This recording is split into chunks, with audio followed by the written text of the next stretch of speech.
And hello, everybody, to this Monash University Faculty of Education seminar on Educator Care. It's wonderful to see you all, even in this virtual space.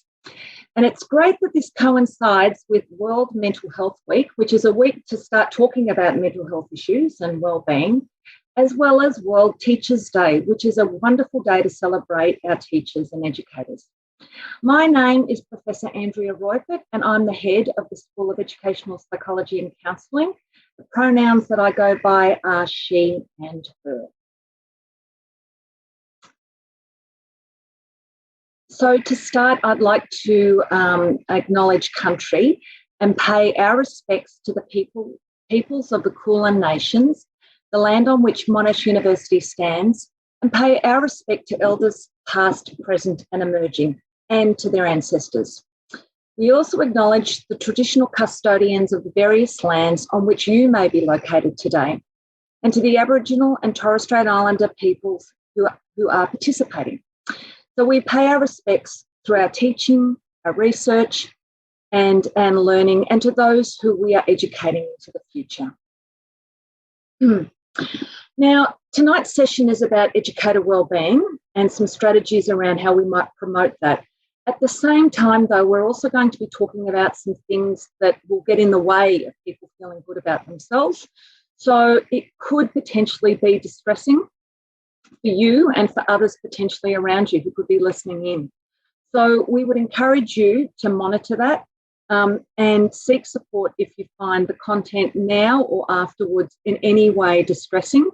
And there's some support and resources available from Lifeline and Beyond Blue. So, educator care. We know that 6 out of 10 teachers and educators report feeling distressed. We also know that educators report more job-related stress than many other professional groups. So this is a really timely, pertinent topic. We have a team here to present on this topic tonight, and that includes Zoe Morris, and I'll get them all to come in on their video shortly. Zoe Morris will be leading the discussion. Emily Berger, Rochelle Hine, Mari Hammer, Zane Diamond, and Chantel Fathers from Beyond Blue. So on that note, I'll now pass over to Zoe to talk through the very first segment. Thanks, Zoe. Thank you, Andrea.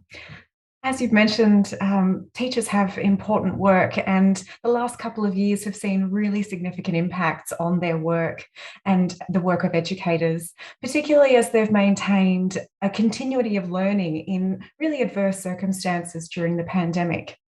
But this project was important even before the last couple of years, because we know that before these disruptions, educators were already at risk of low wellbeing or even burnout due to the emotional labour involved in their role. BU partnered with Monash University, and I'm just going to click. So BU partnered with Monash University after a successful tender process by a team of academics who will be speaking to you today. And we have backgrounds in both education and psychology from Monash Education. The project was funded by the Commonwealth Department of Health, and BU aimed to inform the development of a new suite of educator wellbeing resources based on current evidence, and that was informed by diverse educator perspectives. We were really delighted to collaborate with BU in shaping the development of these resources. And we'll hear later on tonight from Chantel Fathers from Beyond Blue, and she's going to share with us some of the updates on how they have progressed with the recommendations of this project. But to introduce you to the project, the Educator Wellbeing Project was structured around 5 smaller studies using a range of methodologies. My colleagues and I will be sharing some of the findings from the focus groups and the rapid review in detail today, and I'll also be sharing a snapshot of the Delphi study. Just in the interests of time, we won't cover the Google review today, but we will certainly share with you some of the really interesting recommendations and insights that we've found from this project. And they stand to make a great impact on future resources from BU. I'd just like to take a moment to really thank the participants, the experts, and the stakeholder group members for their contributions to this really exciting project.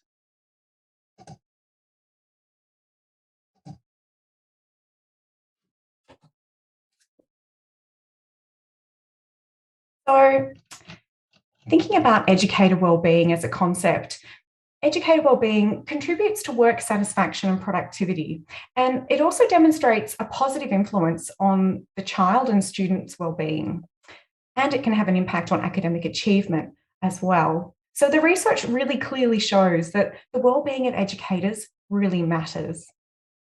Wellbeing is defined as an enjoyment in life, an ability to cope with stress and sadness, work productivity, and the fulfillment of goals, and a sense of connectedness with others. So it's more than the absence of feeling sad or depressed. Self-care is a concept that's often considered a really important part of practicing and maintaining well-being. But solely considering well-being at this individual level doesn't always consider the system in which educators work and the systemic impacts or that trickle-down effect that they may have on well-being of educators. Here we have a model of self-care, and it has a number of different components. And when educators were asked about the self-care practices that they engage in, these are some of the examples in the grey boxes that they mentioned that they engage in to maintain their well-being. We certainly saw a large number of teachers engaging in healthy behaviours and relaxation, and slightly fewer, but still a number of educators also engaged in managing feelings and managing their mindset. When they were asked what other factors contribute to their positive or negative wellbeing at work, it was really evident that these systemic impacts were important to them and had an important influence on their sense of wellbeing at work. The kinds of things they reported were positive or negative experiences of leadership being influential, their collegial relationships, negative interactions with colleagues were impactful as well on lowering their sense of wellbeing, sometimes having excessive expectations and work demands, the workplace culture, and their experiences of recognition for their efforts in the workplace were also really important to contribute to their well-being.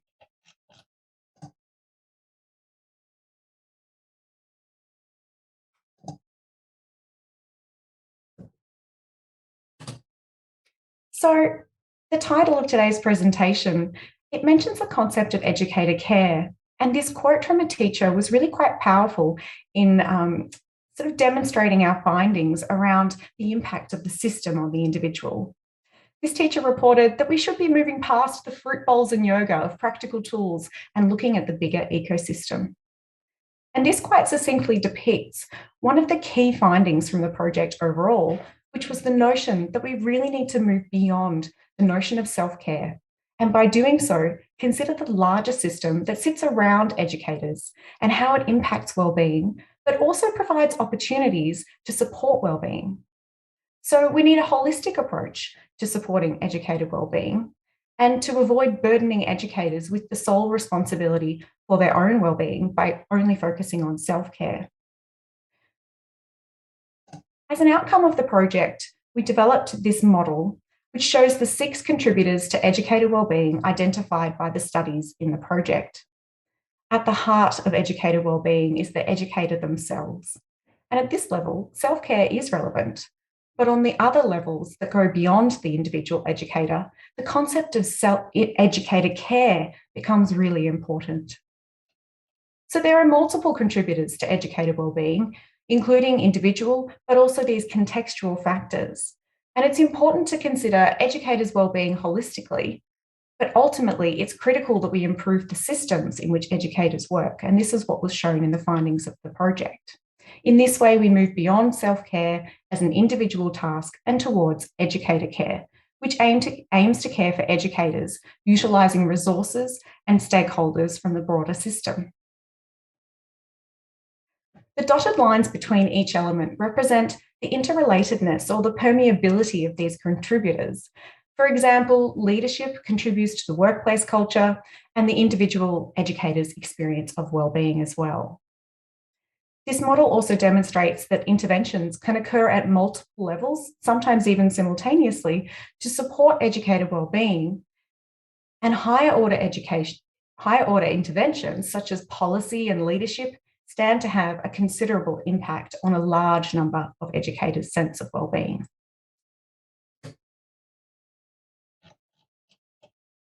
One of the individual studies that we undertook was the Delphi study.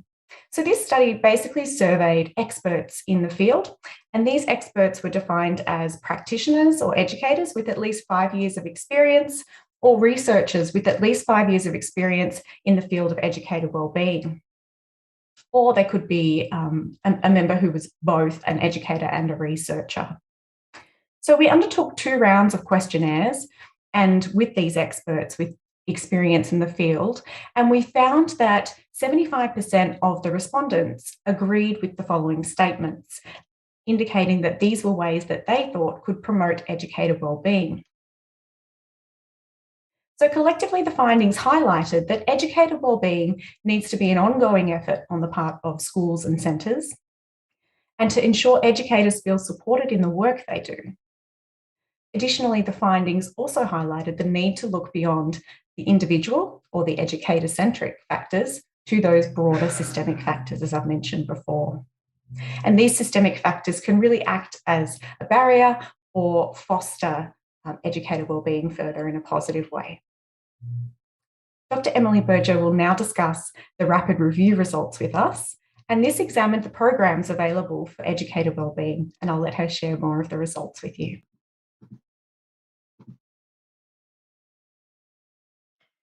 Great. Thank you, Zoe. And thank you also, to all of you really for the opportunity to present today and to talk to you all. And as Zoe mentioned, I'm going to be talking to you just briefly around one aspect of the study. Zoe's already taken you through a few, but one aspect of the study, which was a rapid review, a systematic review of the peer-reviewed literature.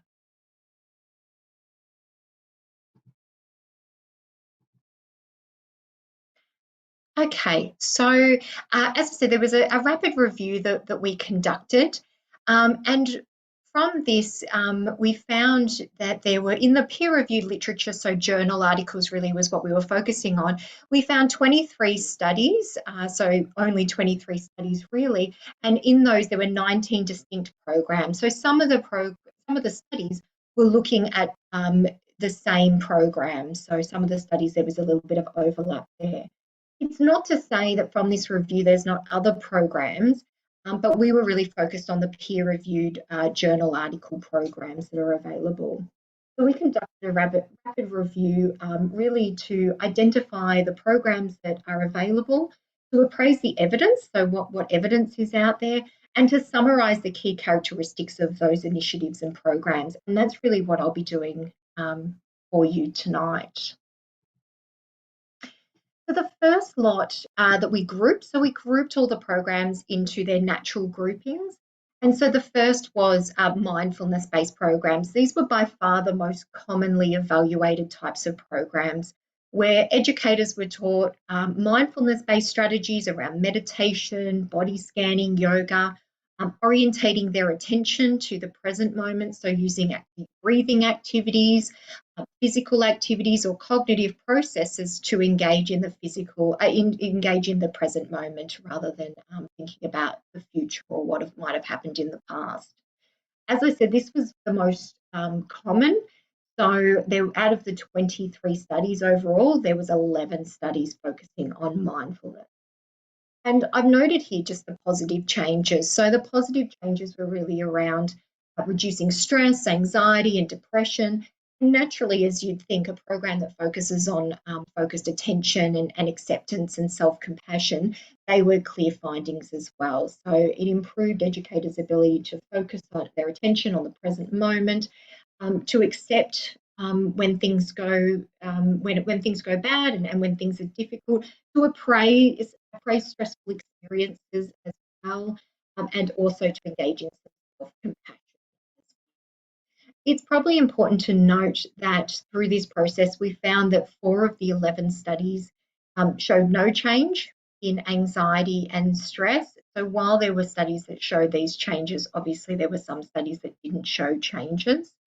Another really important thing to note across all of the studies and all of the programs I'll be talking about is that it was only 4 of the mindfulness-based studies, no other studies that I'll talk about, so only 4 of the mindfulness-based programs that actually looked at long-term outcomes. So outcomes for educators from 3 to 5 months after the program. So that's the limitation of the program, is the lack of rigorous evidence, but also looking across time to see how it can improve and impact on educator wellbeing.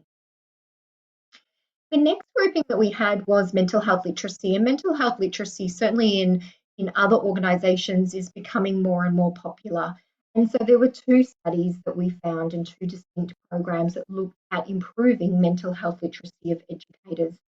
And those of you who know about mental health literacy, essentially mental health literacy is about helping educators to understand mental health and mental illness, to understand how to seek help, and also to have confidence to seek help. So when to seek help and how to seek help, both for themselves, but also for their colleagues potentially as well.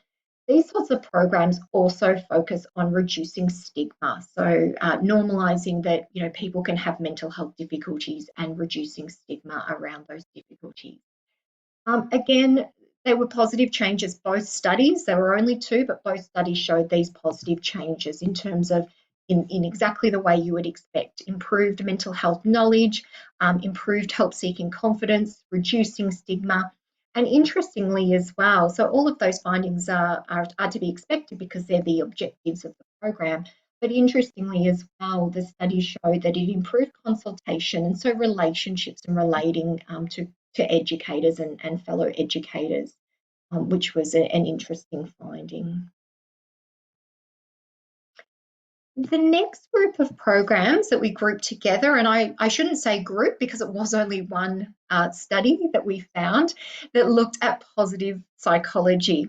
And so positive psychology, and this intervention in particular, it focused on instructing educators how to keep a journal, and then educators would keep a journal. And in that journal, they would write things around their personal strengths. They would write things around social supports that they had available to them. And they would focus on activities that increased a positive mindset. So things such as practicing gratitude, so noting down things that we're grateful for in our life, and also focused attention on a positive mindset and the positives that are happening, and noting those down in a journal. As you would expect, those sorts of activities did reduce stress, improved positivity because of that focus on positivity, and also had perceived improvements in educators' relationships with students. I think it's a really important point, an opportunity for me to mention that all of the studies that we looked at, they all, including this positive psychology program, but all of the programs that we looked at, they all relied on the self-report of educators. So it's all of these changes are the perceived changes that educators are reporting. And so I note that particularly when we're talking about relationships with students. So definitely some positives there. The final main group that I'm going to talk about is around relationships. And so there was a group of interventions which used a mixture of different strategies. Part of the challenge of interventions that use a mixture of strategies is it's very hard to look at those interventions and know what aspect of the intervention was the most helpful for educators. So that's part of the challenge. And also it makes it very challenging for schools and school leaders and educators when they come to select a program to help with educator wellbeing. It makes it very hard to know what the objectives are of the program and how those objectives are going to meet their needs when obviously these programs target multiple areas. So these programs looked at social and emotional strategies, particularly conflict resolution, so with students or colleagues. So again, it had that relationship aspect to it, similar to mental health literacy. Understanding their own thoughts, feelings and behaviours in certain situations, and how they could potentially change the way they think about a situation, which could change how they feel and how they behave in the situation. These programs, because as I said, they drew on multiple elements, they also drew on elements of positive psychology, such as recognizing strengths and their own strategies to care for themselves. So similar to the positive psychology intervention I just spoke about. And there were 8 studies in total and 8 programs and studies in total that addressed this area. And so these were the positive changes, again, aligning with some of the objectives of the program that I've just, the programs that I've just outlined. 2 of the 8 studies did not show improvements in educator wellbeing. What's really interesting from these studies around relationships is out of all of the 23 studies, only one of the programs focused on pre-service educators. So there was a program around relationships focused on pre-service educators, and there was only one study out of all of the studies that we looked at. And equally, there was only one study out of all of the studies that we looked at, out of the 23 studies overall, that looked at early childhood educators. So there's a clear limitation right there in terms of the populations and the diversity of populations that we're observing. So just to summarise before I finish off, clearly there's not enough evidence for these programs, and because programs can involve multiple steps and multiple aspects, it's hard to determine what aspects are the most helpful.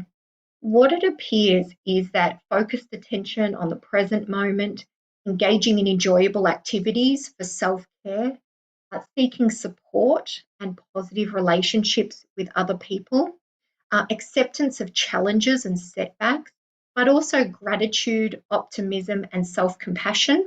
They all appear to be important when we look at the program level of everything that we reviewed. As stated before, there was only one study focused on pre-service educators and one focused on early childhood educators. And as Zoe mentioned as well, there was only one program, so there's a lack of programs, and we only found one program focused on school change, so a school-wide change and policy-wide change to help to improve educator wellbeing. Based on Zoe's model, the only aspects of that circular model that these programs really targeted was at the individual educator level, and then at the next level of the relationships level of those collegial relationships. So really only tackling 2 levels of all of those circular levels that Zoe spoke about. There was one study that out of all of the 23 studies that did look at school changes and policy changes. And this program focused on engaging educators in making school decisions, school-wide decisions, and changing policy to improve educator wellbeing. Some of the positive changes through that one program were things such as teachers developing a sense of confidence in their ability to enact change, teachers feeling that they were recognised, and also leadership becoming a bit, there was a perception that leadership was more supportive when educators were brought into the fold of decision making around policy and practice within the school. But we really can't focus too much on that program because, as I said, it was one. And so I guess also just a final note, there was some strong evidence for mental health literacy, and there was some strong evidence for mindfulness-based programs as well, as I said. Okay, so now I'm going to hand it over to Zane, Rochelle, and Mari, who will take you through the focus group work with educators.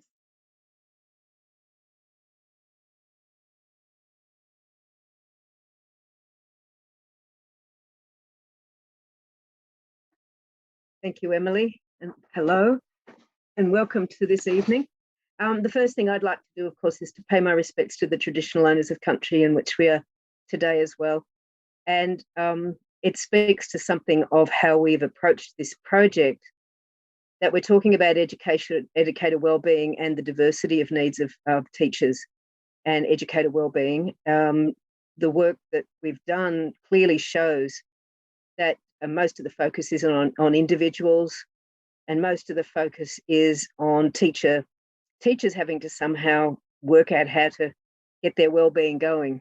And we know, all of us know that there's a lot more to it than that. And one of the wonderful things about this project has been the way that we've been able to go out and do some focus group work.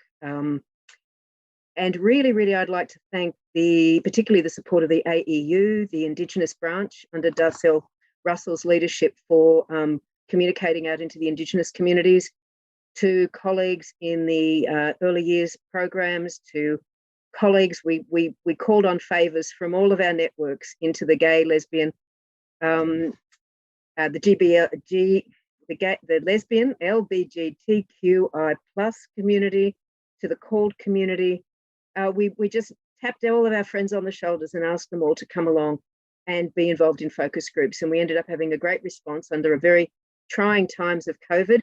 And a number of people answered the call. And there was Rochelle and Pamela run a wonderful set of focus groups and gathered an enormous amount of really interesting data from teachers and from our educators about what wellbeing actually means and what educator care means. We focused on these three aspects. We focused on wellbeing needs and experiences. We focused on wellbeing resources and support. And then we focused on how systems and environments impact on educator wellbeing. And think the next slide, if possible. That's great, thank you. So who were the participants? And we are so grateful to them. So if any of you here tonight were participating in this, we just really, really are grateful for your input. So this was an Australia-wide study, and we had an age range of 19 to 68 years. And the average was about 41, but whatever that means, each individual was there, and it was a big range of ages, actually. We had educator settings from early years, primary, secondary. We had specialist settings. We had teachers and educators from rural, regional, and remote communities. And we had those in leadership roles and those who were not in leadership roles. We had a very broad range of service as well, which was fabulous. We had from 0 to 41 with a mean of 8 years of service. But again, we had people who had not had even a year of service contributing, and those that had been in the system for what would be considered a very long time. Personal characteristics.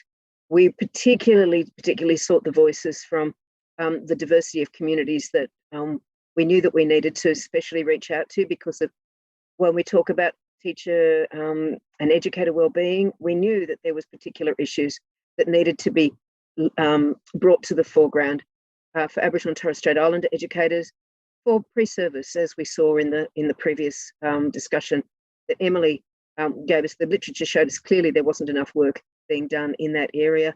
There wasn't enough work being done in the early years area as well, and we made sure that we drew those people in. And the LGBTQIA+ community, a very vulnerable community that's very, very understudied. There's no studies that we knew of that really looked at this. And the CALD communities, again, facing very distinctive issues. The community languages of communities of linguistic diversity, where teachers felt that they were under additional pressures to those of the day-to-day that was reported. So we had a really rich group of participants who were very generous with their time, and we're very grateful. And I'll now pass on to Rochelle, who'll be able to give you some a little bit of a taste of what we were hearing from educators about this concept of educator care and wellbeing. Thanks, Rochelle.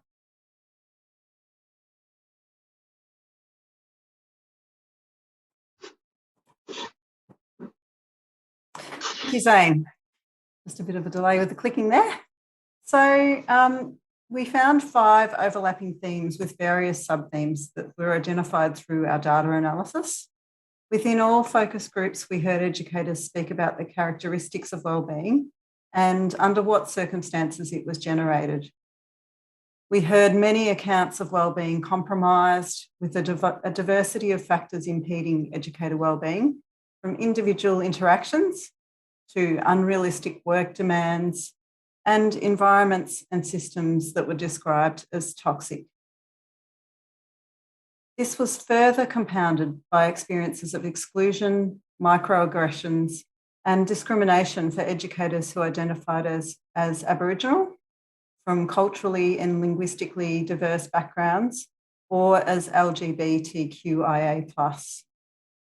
The final theme speaks to future directions and gathers together the focus group data on what can be done to promote wellbeing at individual settings and systems levels.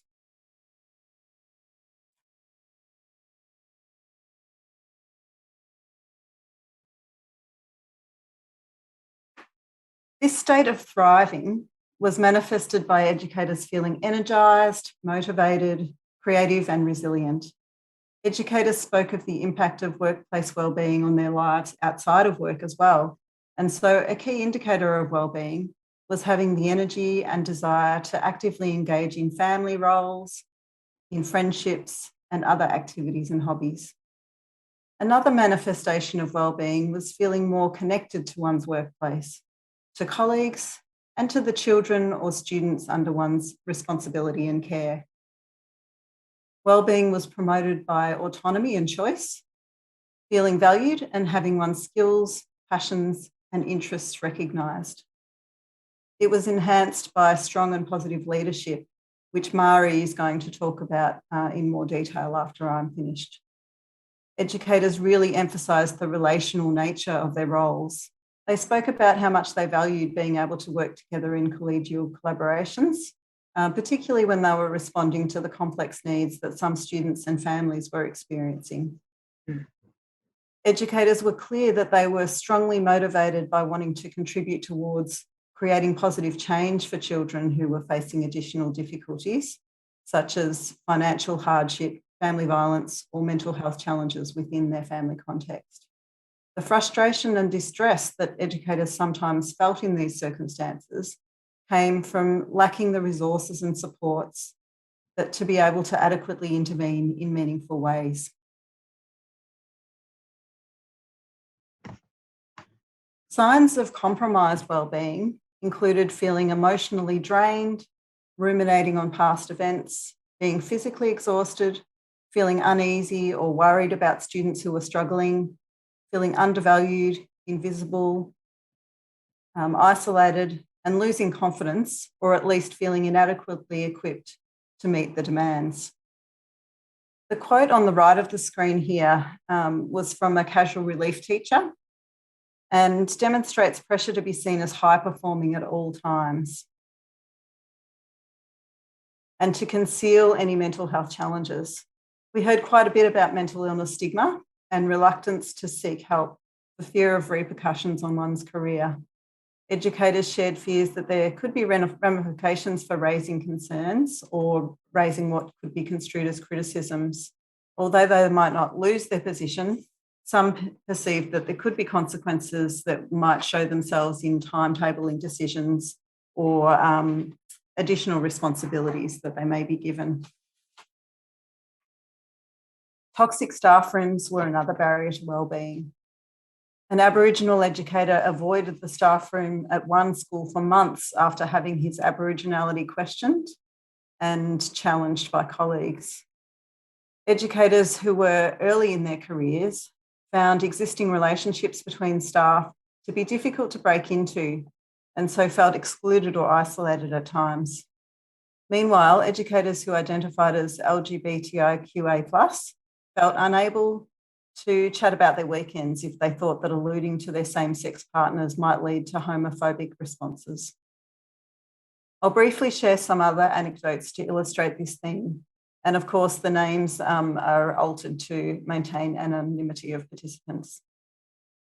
Michael is an art teacher and so teaches across multiple classes at his primary school.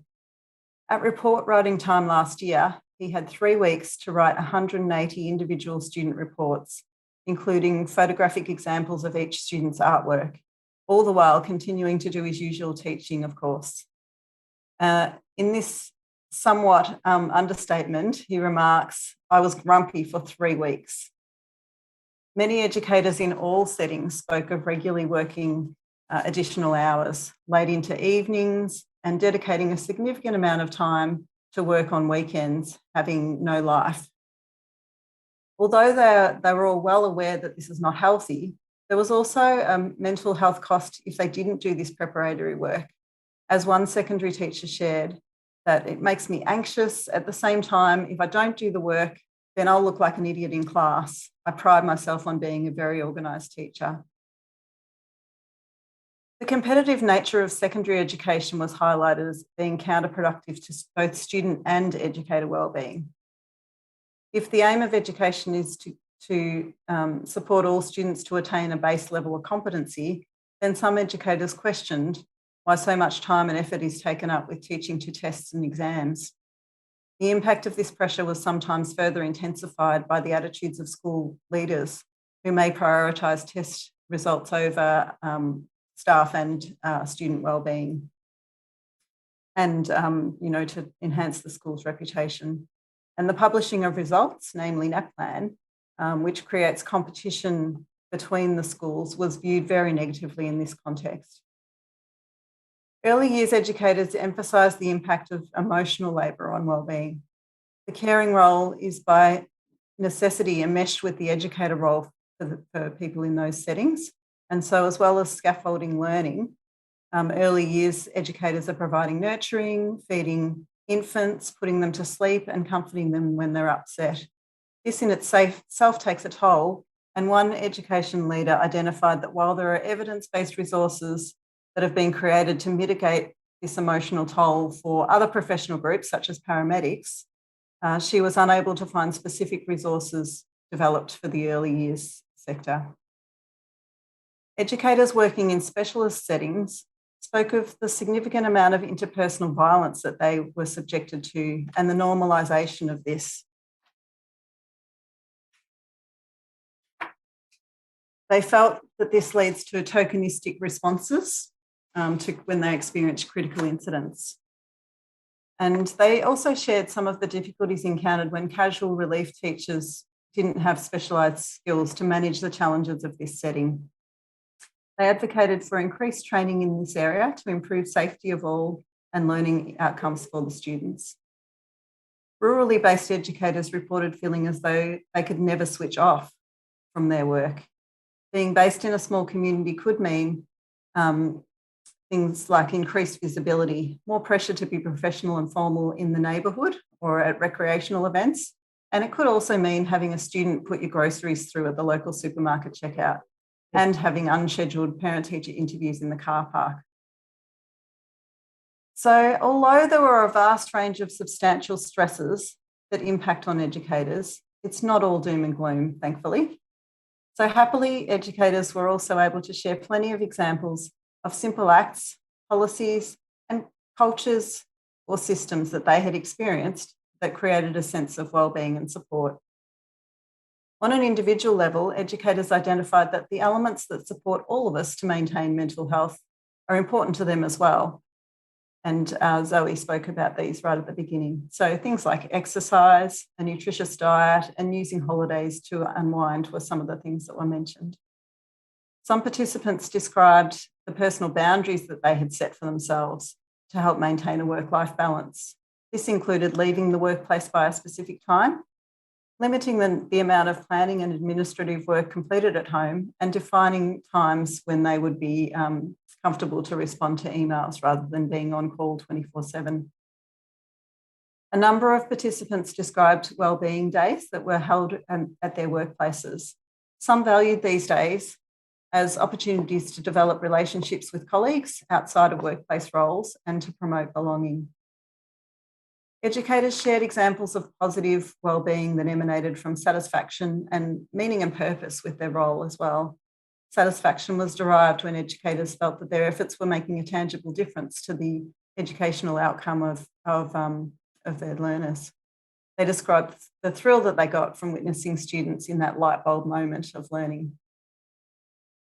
Several educators highlighted positive collegial relationships and wealth. Just remembered I need to change my slide.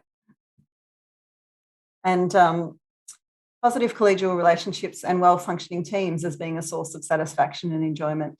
As Sandra related, being able to work collaboratively with other teachers and to be able to celebrate successes together, recognising work that you've done together and a community that you've built. I think that's a really special thing And leadership, as has been said earlier, was very important in these focus groups as well. And that's something that Mari will speak in greater detail about. And I would just like to add my thanks to Zane's, to the focus group participants who shared their experiences so willingly and so honestly and authentically with us to enable us to develop this research. So now I'd like to hand over to Mari. Thanks so much, Rochelle. And you're right, it's been a real pleasure to be able to work with so many teachers and such a rich contribution that they gave to this project with the knowledge and understanding of how their work life is operating. And so when we come to think about what are the outcomes of this study and recommendations, they provided many of the answers. Certainly there were a number of elements that they highlighted as being very important for them, and that was inclusion and belonging, particularly where these fostered anti-racist policies and practice, that there was correct and sincere acknowledgements to country, and also recognition of the specialised knowledge and skills of Aboriginal educators, supporting educators from cold backgrounds, and understanding Australian systems and being curious and open to learning about different cultural values and practices. Also, gay-straight alliances in schools help to collectively prevent and address homophobia. And seeing discrimination in all its manifestations was something that everybody believed was there, belonged to the whole group's issues and responsibilities. Focus group participants also talked about the importance of acts of kindness, things like sharing a morning tea, offering to cover someone's yard duty or other particular chores during a difficult day, giving cards with words of appreciation, or even giving staff coffee or movie vouchers after demanding activities above and beyond sports days, running school camps, extensive committee meetings after hours, all of those sorts of activities that put a lot of strain on staff as well. The notion of leadership was one that consistently came through, and the importance of strong and supportive leadership was something that was felt very strongly by the participants. It needed to be demonstrated by consultation and communication, and also offered choice and autonomy. Leaders need to display empathy and be visible in the classrooms, on the floor, and at student events, so that they're a role model for healthy boundaries, such as things like leaving work on time, seeking support for their own mental health challenges, and sharing at times a sense of vulnerability. So from this, we draw a number of professional development opportunities, particularly for leaders. And it was acknowledged by the focus groups that the leaders' skill set is somewhat different when they undertake the role of principal or early childhood centre coordinator and director to what they would usually use as a teacher or educator. Communication and inclusive leadership were two areas that were suggested that could be strengthened and enhanced the wellbeing across all service types. The idea of being able to have those conversations in an open and safe place was seen to be very important, and also the idea of role modelling, so that all staff were able to see that this was an okay thing to be doing, to be feeling, to be talking about. As well as those generic kind of contributions to highlight wellbeing in the project, there were some targeted messages and needs for specific educator groups identified. And even across the specific groups, there were elements of commonality as well. These encompass things like scheduling for staff to be able to meet and plan for wellbeing, mentoring and opportunities to debrief, particularly when working with students and families with complex issues, so that no one feels they have to carry that load alone. And there are opportunities built into the system to allow them to share that. The concepts also talked about the need to increase understanding of child development, and specifics such as cultural competence and development of communication skills for working with diverse groups were drawn out as significant to being able to underpin the overall levels of wellbeing. Finally, they talked about a strong teacher identity and a view of what a mentally healthy workplace may look like. This was seen as particularly important for pre-service and beginning teachers, knowing what they were going into. So we need to look at the education sector as a system, and within that, each setting or service type is a smaller system within that system. But we need to move the responsibility from wellbeing away from the individual to the organisation. And this can be reflected in policies, frameworks and practices at every level, which goes back to that circular diagram that Zoe introduced us to. Educating wellbeing needs to be valued, and sustainable strategies need to be embedded in service practices to enable all staff to flourish.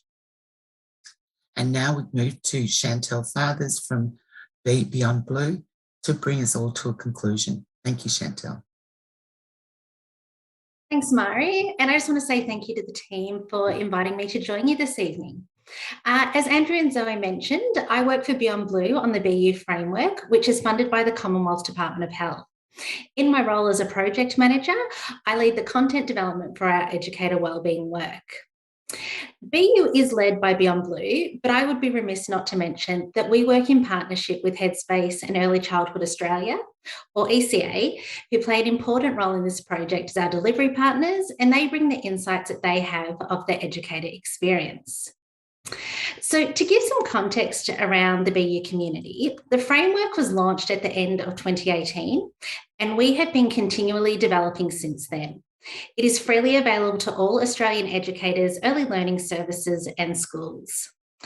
And over the last almost 3 years, BU has been adopted by approximately 5,000 services and 7,000 schools.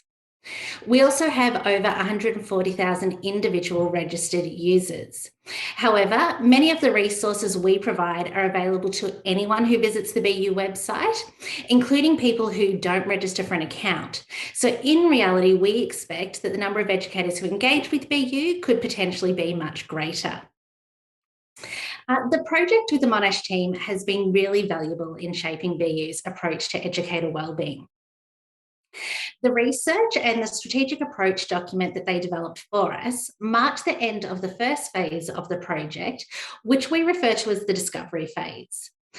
And we use this term as it was critical to BU that we had an evidence base to guide our work, and in particular that we heard from a range of educator voices so that we had a broad understanding of educator wellbeing needs. This is really important to us as we recognise that wellbeing isn't a homogenous concept, and we would like for our resources to be useful and relevant to all educators.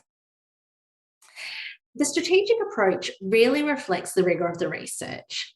It's quite a robust document and includes about 90 recommendations, all of which we believe we could action and that they would make a difference to educators.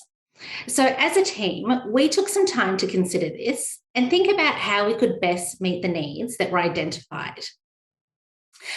We all know that there is a real need for educator wellbeing support and resources currently across Australia for all educators, regardless of how significantly their lives are being impacted by COVID-19. And this need existed before the pandemic, and it will continue long after the disruptions it has brought to our lives have ended. But for those of us who have experienced longer lockdowns, we are well aware that they can take a toll on our mental health and wellbeing. One thing that has been front of mind for the BU team is that we know that educators in these situations are not just moving their office to home. They actually find themselves in quite a unique situation. So our classroom teachers are faced with finding new ways to deliver teaching and learning in their virtual classrooms. The workload that comes with switching to online learning is quite large, and the challenges of engaging and connecting meaningfully with their students and colleagues is also a challenge. The early learning educators and teachers who have continued to attend their learning communities each day, they have had to manage concerns for their health and the health of their loved ones at home. And we are also quite mindful that unfortunately many educators who are employed casually have lost work and are facing different stresses and challenges that come with that situation. But what we do know is that the common theme has been that all educators have carried concerns for the mental health and wellbeing of the children and young people in their rooms and classrooms. So, given this, We initially considered procuring an organisation to lead the development of this work so that we could collaborate with them and be able to deliver more resources at a faster pace to meet the growing demand. However, the quality and the integrity of the resources is paramount to us. And once we began to investigate this option, it became apparent that to understand the needs of educators, you need to be engaged in the education space. So because of this, we've decided that the best approach is to lead the development of the resources ourselves at a steady pace and be confident that the subject matter experts we invite to work with us are the right fit. So to kick off the resource development phase of the project, we held a workshop. And as I mentioned earlier, we see value in all of the recommendations that are being developed for us, but it is a long list and we can't address everything at once. So we needed to make some decisions about where to start. So the workshop involved representatives from across the BU team, so Beyond Blue, Headspace and ECA. And as I mentioned earlier, educators are at the centre of everything we do. So we also invited 6 educator representatives, 2 from early learning services, 2 from primary schools and 2 from secondary.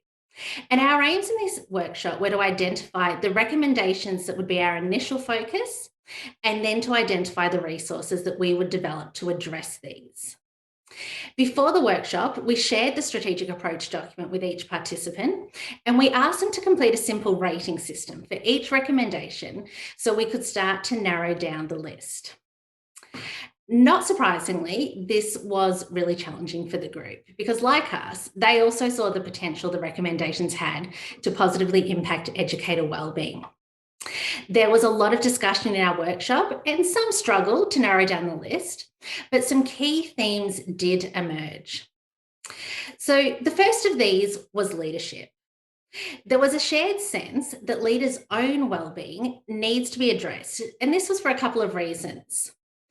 So the first was so that leaders themselves are in a good position with their mental health and wellbeing and have the capacity to take on wellbeing work and implement change if it is needed in their learning communities. I think we're all familiar with the analogy that you have to put your own oxygen mask on before you can help others. And that sense came through really quite strongly in the workshop. And secondly, it was also identified that if leaders can experience the benefits of wellbeing supports, then they are more likely to see the value in adopting measures to build a healthy workplace culture for their staff. So it also has the potential to work as an incentive. There was also another factor in play, and that was that leadership was identified by other educators in the focus groups.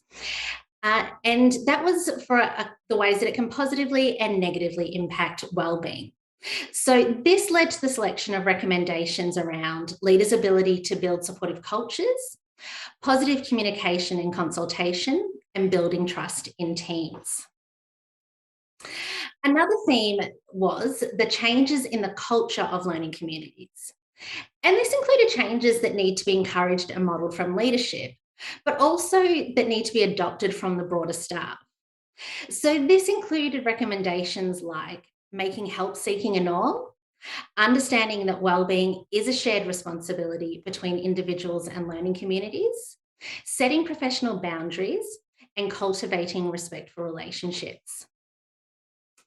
And the last thing to emerge was around the formalisation of wellbeing in learning communities. So this was really an umbrella for recommendations around wellbeing policies, mentoring for educators, and debriefing opportunities. So following the workshop, members of the BU team across all 3 organisations convened a working group.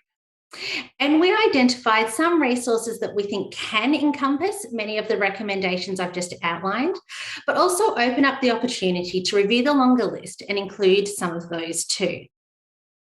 So while we are still in very early planning stages, at this point in time, we're exploring resources that can support learning community leaders. And one possible resource is a series of online webinars specifically for leaders on wellbeing and leadership. So these events would likely focus on the importance of leaders prioritising their own wellbeing, being able to support their colleagues, and building supportive wellbeing cultures in their learning communities. We are also considering some more interactive events alongside these webinars where leaders could have conversations and share their own ideas and approaches as well as their success stories. We will also explore ways to further support the creation of mentally healthy workplaces. One possibility is for a framework to help guide learning communities in strengthening their approach to building a mentally healthy workplace. We know that services and schools are already working to build a positive and healthy culture, but there may be additional supports we can offer on how to achieve this. So we want to help learning communities to do this well and to potentially provide a structure to make approaching it easier. This would likely touch on the formal structures that are needed, such as policies, as well as in addressing important features of a healthy culture, such as setting up inclusive spaces, building trust in teams, consulting with staff, and making sure all voices are heard. So these two ideas really reflect the strategic nature of our conversations in the workshop and the belief that change needs to be structured and supported by leadership to be impactful. But it also means that there is a gap. Something that we need to be mindful of is that about a third of the 140,000 registered BU users are not attached to a BU learning community. This means they won't benefit from a trickle-down effect of resources directed at leaders. And if their learning communities aren't currently looking at a whole service or school approach to educator wellbeing, they'll miss out on the benefits of whole of community resources such as a framework. We know this group is quite a diverse group. It includes educators who have ongoing employment at schools and services that just haven't signed up to BU yet, as well as casual relief teachers who might not ever choose to be attached to a school on a permanent basis, and pre-service educators are part of this group too. BU does currently have resources available for individual users, and this includes a range of things such as a directory of wellbeing websites and resources, a personal wellbeing plan, fact sheets, and recordings of events that we have done in the past. But we are committed to growing this suite of resources for individual educators too. There are some great recommendations in the strategic approach that are directed at educators, such as time management, working collaboratively with parents, and setting personal boundaries. And we intend to work towards developing some of these in the near future so that what we offer can support individual educators, leaders, and learning communities. So thank you, everyone, and I'll pass back to Andrea. Thank you, Chantal. And lovely presentation from everybody. We've sort of come full circle from how the project was conceived to what's happening with it now. So I think it's a lovely way to end. So we're over to questions now from anybody who's listening in. I understand you can type questions in the chat. There is one comment that I'm going to kickstart this with. This is from Helinda. I think I'm pronouncing that right. So the comment was, my previous school invited a happiness expert to do a workshop in our school for both teachers and students. A one-time workshop, but no impact. The teachers continue to use the technique afterwards. I'm just calling back the presenters now. So Zoe, Emily, Rochelle, Mari, Zane and Chantal. Anybody want to make a comment about one-off programs like that and the efficacy? Or I can speak to that to start us off, Andrea. I think that fits with what we heard from focus group participants around feeling appreciated, that someone's gone to the trouble of creating an event for them, and that has that value. But overall, I guess it doesn't address the systemic changes. If it's within a strategic approach and there is a framework and there's sustainability mechanisms, then that can be a really great kind of initiative. But as a one-off without all the various policy changes and supportive structures and cultures that we've talked about tonight, it may have less efficacy.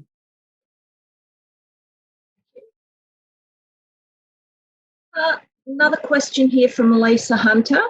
To what extent were schools or teachers involved with health promoting schools or use a HPS framework?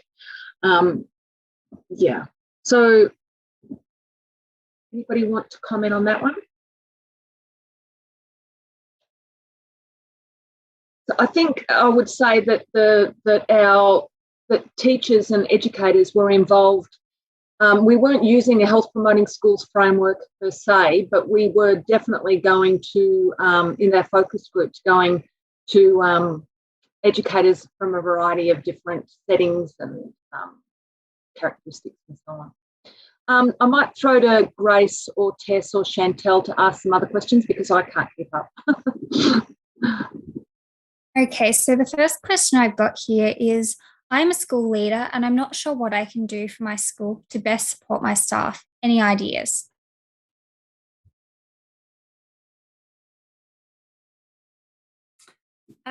I do have a suggestion for that.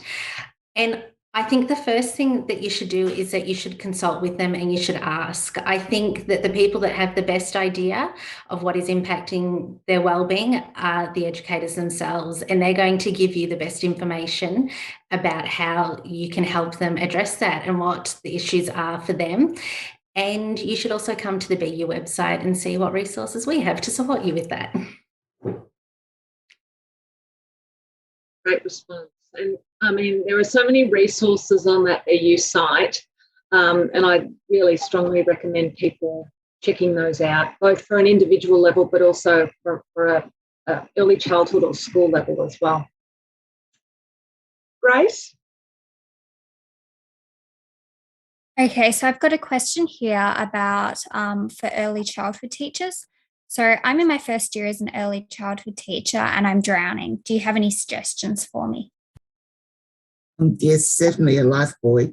But secondly, probably it's time to make some links with your community. I know in the early childhood field, often services are very isolated. If it's a standalone preschool, then probably you're the only professional or one of a couple of professionals in the service. So it's really important to make some links with the wider community in your neighbourhood and also to the other service providers. So linking up with the local schools and other early childhood centres in the neighbourhood and just calling out so that you have someone to talk to and someone to share resources with is really important. I remember in my first year of teaching, and it was in a country town, so it was completely new to me, being a city girl, we actually managed to gather together and we had very, very youthful staff meetings, as it were, in the local pub on a Friday afternoon. So that could be the way to go. It's all about relationships, isn't it? How important it is to make those connections. And I think, if anything, COVID has taught us how critical it is to reach out and, really firm up those relationships. Thank you, Maren.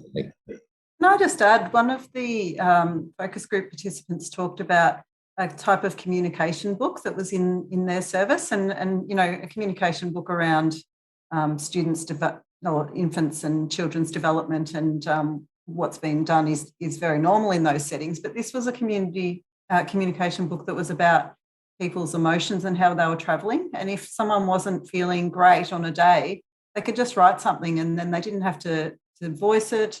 People would know that they were a little bit vulnerable and they could get that little bit of extra support. So that's one idea. And that works where there's a lot of staff, but when there's just a couple of you, you have to start to read each other.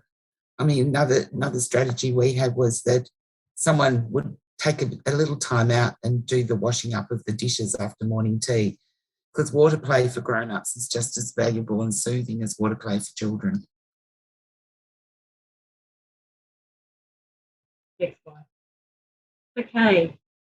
Any other questions, Grace or Tessa? Okay, so I've got a question here from Daniela. So has the team considered addressing how schools may reflect on the psychological hazards as per the Safe Work Australia Psych Health and Safety Policy?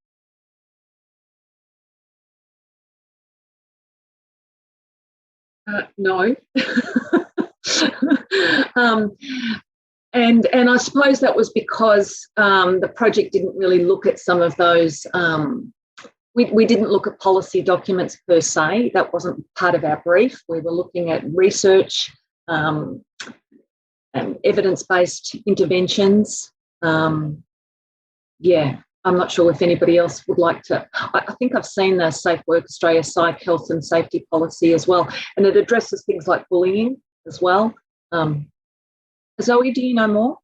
Yeah, well, I think that's a good point. The study, in terms of its scope, didn't look here, but certainly looking at the everyday experiences of educators and them sharing their stories, we did see that there was an impact of the system and environment on their wellbeing. So those everyday experiences, but we also saw that they were a powerful opportunity to support wellbeing as well. So it can be a bit of a lever, but it was more everyday experiences, not perhaps to the degree of something that becomes sort of a legal or policy issue, but certainly it gives us a real opportunity to examine and explore the environment and work out what's going well and where perhaps might be best to intervene first. So yeah, it certainly does point us to where to go, at least in those everyday experiences.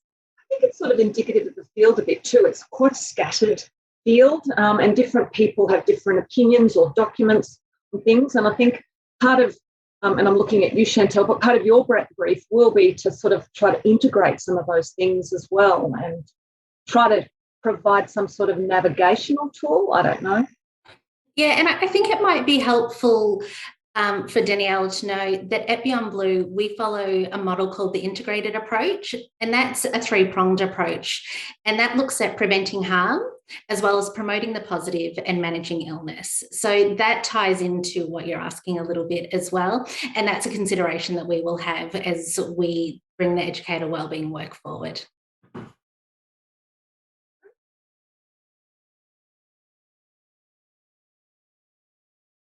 Grace, were there any more questions?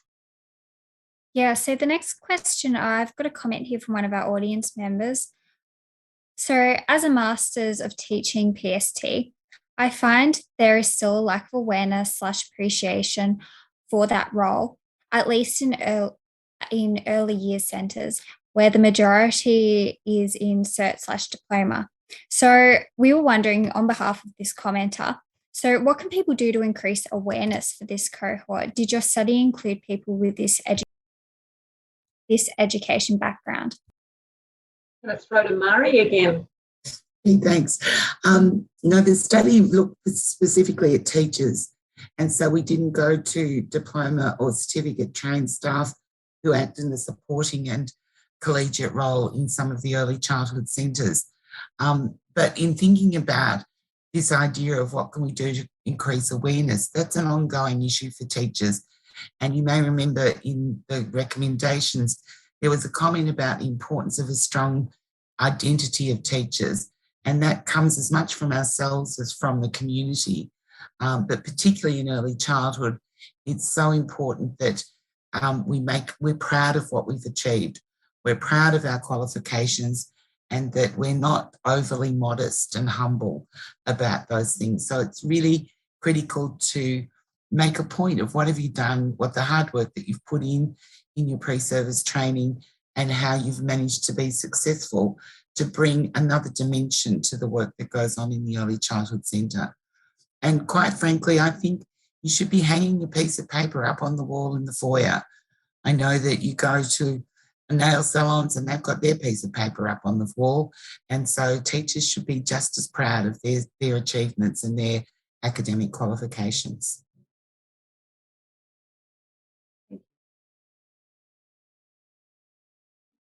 Any other? Sorry, I was also just going to mention that BU is actually doing some specific work in the pre-service teacher space and that we are working with vet services as well. So there will be some more things happening very soon for us in that area. Funny. Such a strange environment where you can't see people. Anybody have any other questions or comments? Yep, so our next question from Helinda is, what to suggest to a principal that does not really think of the teacher's wellbeing?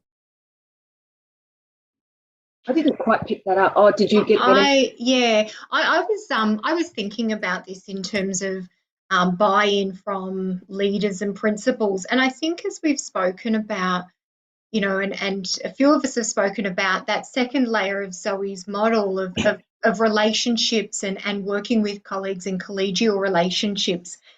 And I think what we've seen in other spaces is creating interest groups. So, you know, connecting with like-minded educators who also see the value in promoting educator wellbeing and promoting pride, as Mari was saying, pride in the profession and the things that educators do every day.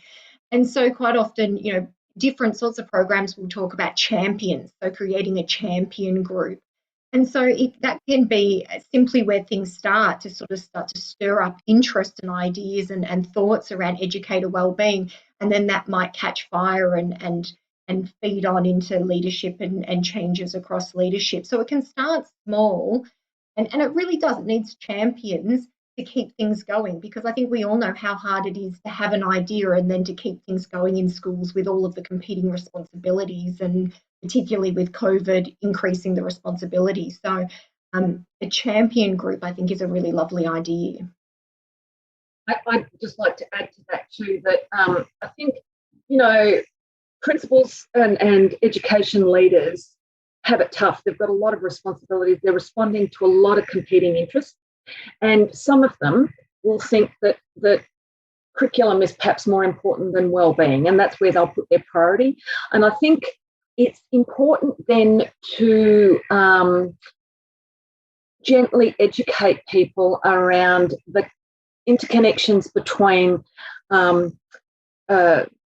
wellbeing, employment satisfaction, because we know that when educators are more stressed, they're much more likely to burn out, they're much more likely to drop out of the profession.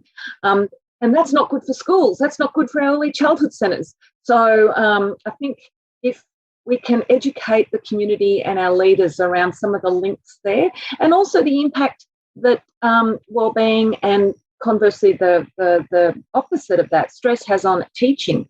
You know, so it impacts on students. Happy teachers, happy kids. And I think if we can talk that through and people see the links, I think that highlights then the importance of the area, if not just for the sake of just wellbeing.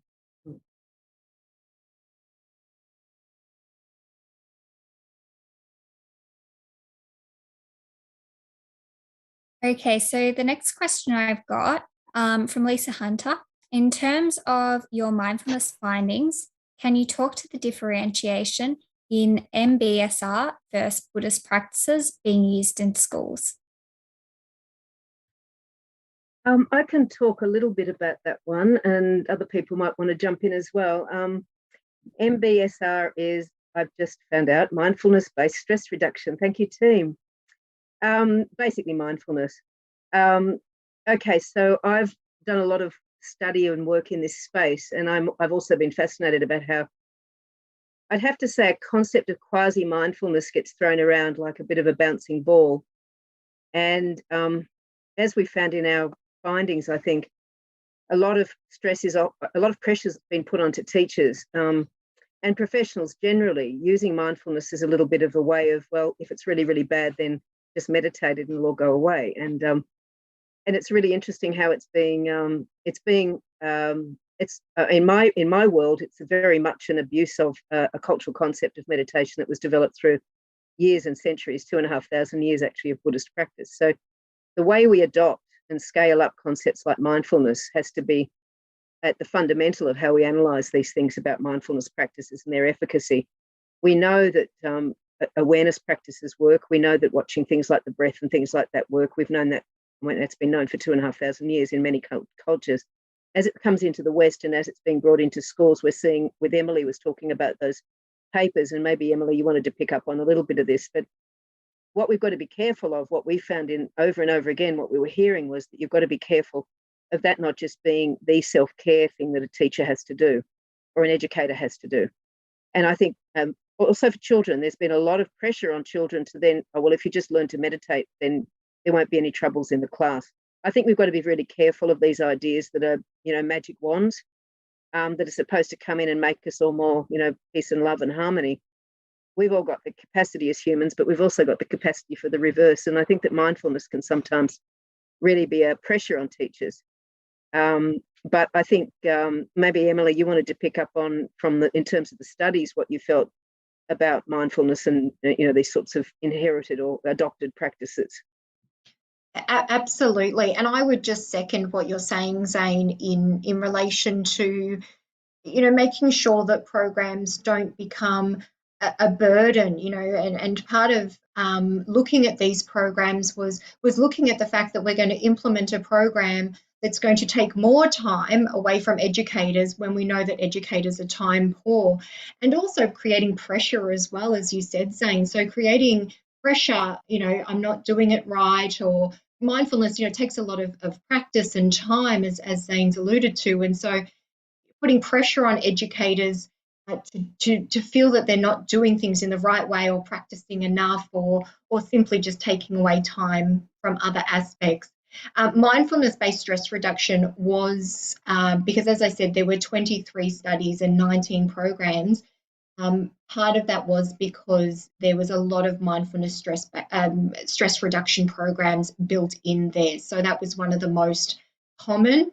My understanding of that approach is it is a very evidence-based. It's got a lot of evidence that sits behind it in the mindfulness space. That's my understanding, and that was reflected in the results that we found as well from our review of the literature. Yeah, absolutely. I mean, I'm not saying that. Yeah, I certainly am not saying that it's not a good thing. I'm just saying that we have to be really careful of things like, if it's called Buddhist, then it's this sort of, potentially this sort of somehow a magic pill, and it's not. It's amazing. I work with a little Buddhist school up in Dalesford, and somehow everybody expects them to be complete angels, like there's going to be no behaviour management problems. And the teachers come to the school and they say, but you're meant to be a Buddhist school. I mean, why are the kids still fighting out in the playground? And you just think, oh my goodness. Okay, so we've got a ways to go to understanding mindfulness in the Australian context, I'd say, actually. Yeah, okay, thank you.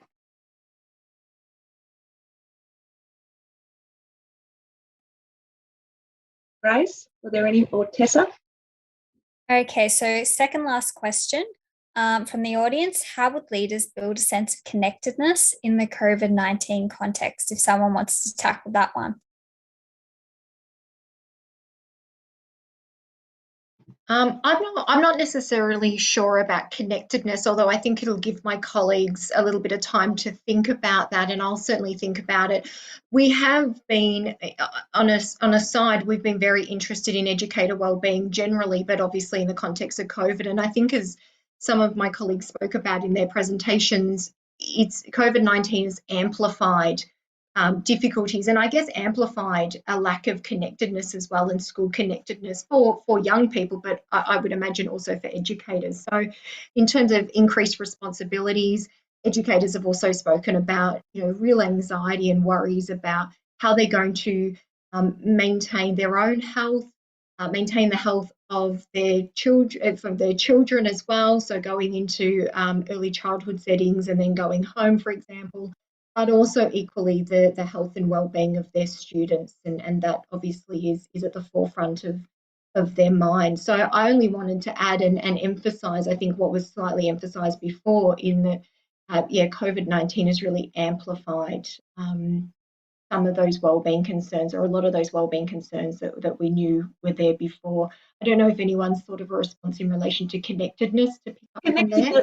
I think is critical for everybody, and I was going to say especially, but it's not just especially for leaders. It's critical for everybody. But I think we need to be looking at the quality of the connections, not so much the quantity of the connections as well. And I know there's been, and I know within our own work, like we have Zoom meetings, and there is Zoom fatigue. And I think we just have to focus on the relationships that we have, the people that we hold dear to us, including our family and our own communities. We have a life outside our professional selves as well, and really enriching those. And I think, if anything, COVID has given us an opportunity to take stock of that. I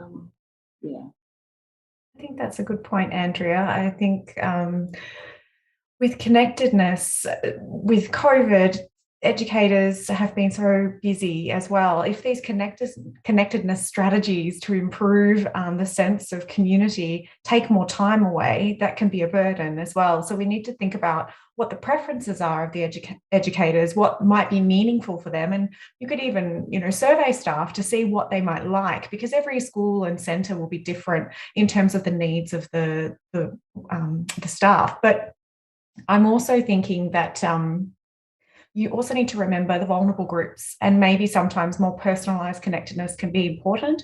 So thinking about the people who are new to your team, who perhaps don't know many people and are navigating that early workforce experience or the workplace experience in absence of these face-to-face connections, but also staff members who might live alone or may not have people in their home who they go back to at the end, or, the whole day's at home. But, thinking about what's around an individual, and maybe do they need extra support if they are more vulnerable in varying ways with high caring duties as well. So just thinking about the dynamics of your staff and being thoughtful of who might need additional support and care around connecting.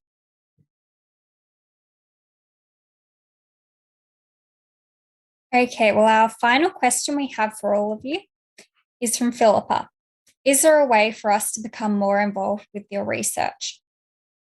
Oh, that is music to my ears. The project is currently finished from the Monash University point of view in terms of this particular project, but we certainly are engaging in other types of or similar types of projects. Maybe Chantel, are there opportunities for people to engage with yourself? Yes, there absolutely are. I can get some details to the team for a group that we have called Education Voices, and we share the opportunities that come up within BU across a range of different projects. And that might be responding in surveys, it might be joining workshops like we did for this project, focus groups, lots of different things that we do to engage the educators in our work. So I'll make sure I get those details to the team so they can share those. And likewise, any projects that we have advertised through various social media platforms or just generally. So just please put your hand up. Okay, Grace, is that, I think we've run out of time anyway, yes? So I'd just like to take this opportunity to finish up then and thank all the presenters from Monash, and that includes the Faculty of Education as well as School of Rural Health, where Rochelle comes from, and Chantel Fathers from the BU Beyond Blue crowd. I'd also like to really thank Chantel, who has been the marketing person behind this event, as well as Tessa and Grace and Luke for their support as well. So thank you all so much. Thank you for coming tonight. I know, I don't know where you are, but here it's wet and cold, and it's quite depressing living in a city that's got the longest lockdown in the world. But it's wonderful to hear and engage with people, even in this medium.